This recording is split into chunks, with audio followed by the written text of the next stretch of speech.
Hello friends and welcome back to the channel. Today I want to share my top 10 beginner-friendly aquarium plants. Species that anyone can grow successfully in a freshwater setup. I've been keeping fish for over 20 years now and have tested more than 50 different aquatic plant species. These 10 are the ones that truly stood out. They thrive without CO2 injection or artificial fertilizers, they reproduce easily and they grow fast. And make sure to stick around until the end. I'll also show you how to propagate stem plants completely for free. Let's dive in. There's one plant that has been with me longer than almost any other. Cryptocorynes, or to be precise, Cryptocoryne undulata. I've been growing it for more than 15 years now, and no matter where I put it, it just keeps thriving.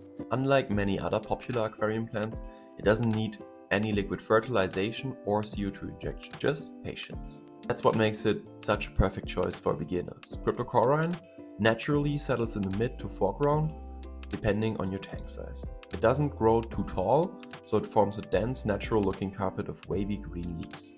And once it's happy, it starts spreading fast, sending out runners that soon turn into new adult plants.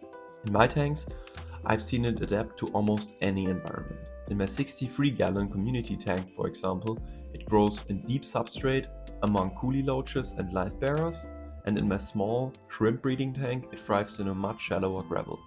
And even in my so-called leftover tank, where I just throw all of the plant cuttings, without fertilizers and even without an artificial light source, Cryptocoryne undulata still keeps growing.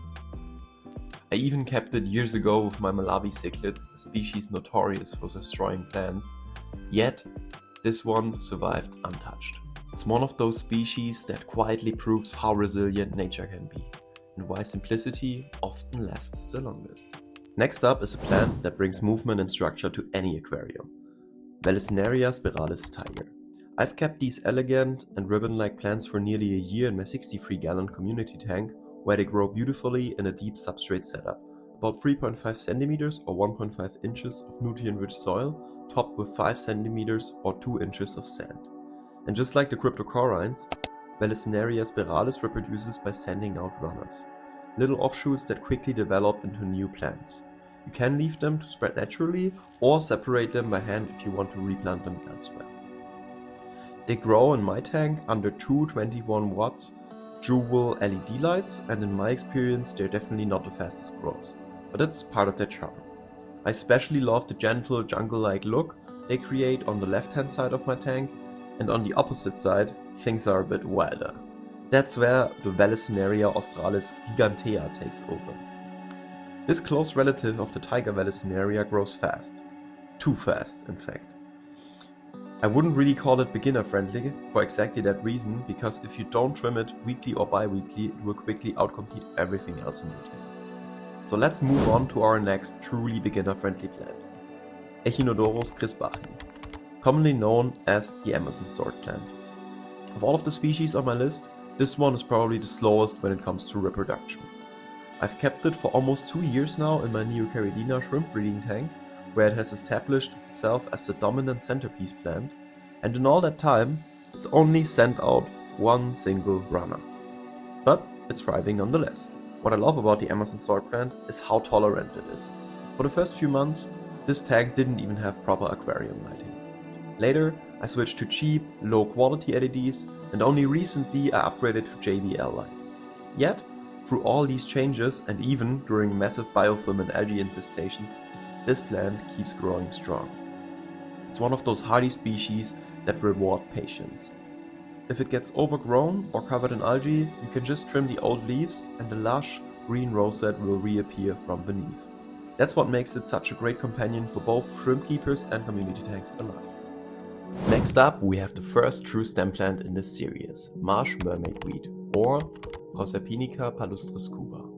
What I really like about this plant is how dramatically it changes depending on light intensity and growth stage.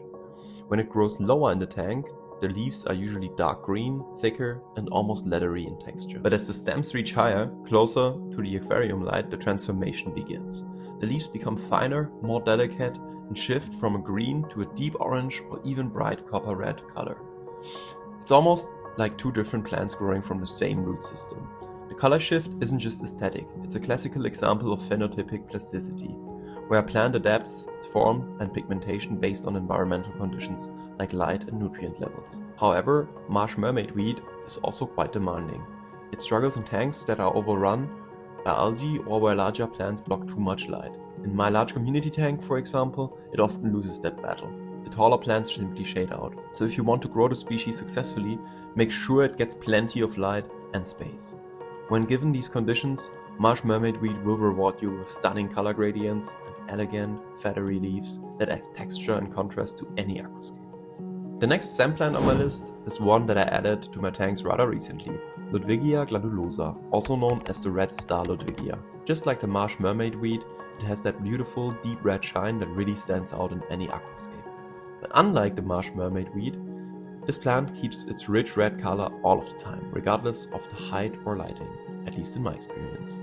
In my large community tank, I like to use it as a foreground plant to add color contrast against the green background, while in my smaller shrimp breeding tank it works perfectly as a mid or even background plant. The deep burgundy tones look amazing next to lighter green plants like cryptocorynes or lobelia plants. However, even though it's not as light dependent for color, Ludwigia glandulosa still needs plenty of light overall. If larger plants like giant Vallisnerias for instance start shading it, it will quickly stop growing or even drop its lower leaves. So, good light and open space are the key if you want it to thrive. Scientifically speaking, Ludwigia glandulosa belongs to the evening primrose family, and what's interesting is that it's actually native to slow-moving waters and swamps in the southeastern US. In nature, it grows half submerged, with its immersed form producing small yellow flowers. A reminder that many of our aquarium plants come from transitional environments between land and water. All in all, it's a truly stunning plant, easy to maintain if given the right space and light, and one of the best choices to bring a pop of red color into a freshwater aquarium. Next up on the list is Lobelia cardinalis, a stem plant that I've been keeping for over half a year now.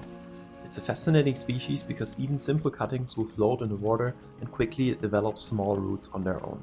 Once rooted, these cuttings can be used to create beautiful miniature foreground forests inside your aquarium. I keep Lobelia cardinalis in both my large ecosystem tank and in my smaller shrimp breeding setup, where it serves as a slow-growing foreground plant. The biggest advantage of these species, in my experience, is its slow and steady growth rate. It does grow, and it propagates very easily, but it never becomes invasive or messy. Even at full maturity, Lobelia cardinalis usually reaches only around 10 to 15 centimeters in height, which is around 4 to 6 inches, so you won't constantly find yourself trimming it back to keep your aquascape in shape. And here's an interesting fact. In its immersed form above water, Lobelia cardinalis develops dark green leaves with a purple underside. This two-tone coloration is striking, and it shows how the plant adapts its pigments when exposed to air and stronger light. Overall, Lobelia cardinalis is a fantastic choice if you're looking for a compact, colorful, and low-maintenance plant that adds structure and balance to your aquarium's lower levels. In contrast to Lobelia cardinalis, Limnophilia sessiflora grows extremely fast. In fact, it's one of the fastest growing stem plants I've ever kept. If left unchecked, it can easily outgrow and overshadow slower species, so placement is key. It's best used as a background plant where it can reach heights of 12 to 16 inches, which would be 30 to 40 centimeters, forming a dense, feather-like wall of greenery. What makes Limnophilia sessiflora so interesting is that it reproduces in two different ways. Not only through cuttings, like most stem plants, but also by sending out runners that grow new shoots from the base. This allows it to fill up empty spaces in your aquarium incredibly fast, making it a fantastic and budget-friendly choice for anyone looking to create a jungle look without spending a lot of money. I actually got my Limnophilia sessiflora from my brother-in-law Tobias, and ever since I added it to my tank about 2 months ago, the growth has been absolutely explosive. It's now one of the most dominant plants in my setup, and I find myself trimming it regularly to prevent it from overtaking completely. And here's an interesting fact. Limnophilia sessiflora is often used in laboratory and ecological studies as a natural biofilter and model plant for nutrient uptake and phytoremediation, since it absorbs high levels of nitrates and ammonia from the water. So while it gives your tank a lush tropical look, it also helps improve water quality for your fish and shrimp and reduces algae growth because it takes up all the nutrients the algae usually needs to grow. Now we get to my personal favorite stem plant, Hygrophila. I keep two varieties, Hygrophila corymbosa stricta and dwarf Hygrophillas. Both grow extremely well in my tanks. They're very adaptable to a wide range of water parameters, and while I keep them under professional aquarium LED lights, they actually grow just fine even without artificial light. In fact, they'll even thrive outside of water. As you can see in one of my jar ecosystems here, the hygrophillas in that setup look completely different. The leaves are darker and shorter, and the stems are much stronger compared to the fully submerged ones. And what I love about this plant is how easy and budget friendly it is to propagate. You can take a single large hygrophila plant, cut it into multiple short stem segments, about 1 to 2 inches or 2 to 5 centimeters each, and simply reinsert those into your substrate. Within 4 to 6 weeks, each of them will grow into a healthy, mature plant. This way, you can turn one hygrophila into an entire cluster in no time, saving tons of money while filling up your tank with lush, vibrant greenery. Let's wrap up with two of my favorite floating plants: duckweed, Wolffia globosa, and Amazon frogbit, Linobium litigatum. Both are classic surface plants, but they behave very differently and offer unique benefits to an aquarium. First of all, duckweed. Duckweed is one of the smallest and most resilient plants on the planet, and one of the oldest species I've been keeping as well. It's a true survivor. I even have some thriving in a sealed jar ecosystem I set up about a year ago. The jar hasn't been opened since, yet the duckweed continues to reproduce, powering that entire tiny ecosystem with life. There are many advantages, but the most important advantages of duckweed: it's an excellent natural nutrient absorber, taking up nitrates and phosphates directly from the water, which helps to prevent algae growth. It also provides great shade and shelter for fish and shrimp, especially for fry and smaller species that feel safer under its floating cover. In my large planted aquarium, I remove excess duckweed roughly every 2 weeks to keep light from being blocked too much. And there's an interesting fun fact about Wolffia globosa. It is one of the tiniest members of the duckweed family, and it holds the record as the smallest flowering plant in the world. Each individual flower is smaller than a grain of sand. The second flowering plant in my setup is Amazon frogbit, which forms large, bright green rosettes with long, beautiful roots that hang up deep into the water. It's a stunning plant, but it does need regular maintenance. I usually trim back the roots every other week, since they tend to grow too long and try to reach the substrate, blocking light and soaking up nutrients from other plants. There are two main advantages of Amazon frogbit. First of all, frogbit is fantastic for improving water quality, as its long roots absorb a lot of excess nutrients. It also creates a natural shade canopy, just like the duckweed, reducing stress for both fish and shrimp, and helps preventing algae growth. I typically remove excess frogbit about once a month to maintain balance between open water and plant cover. Also, I trim back the long roots of the frogbit every other week to prevent the roots from blocking all of the swimming space for my fish.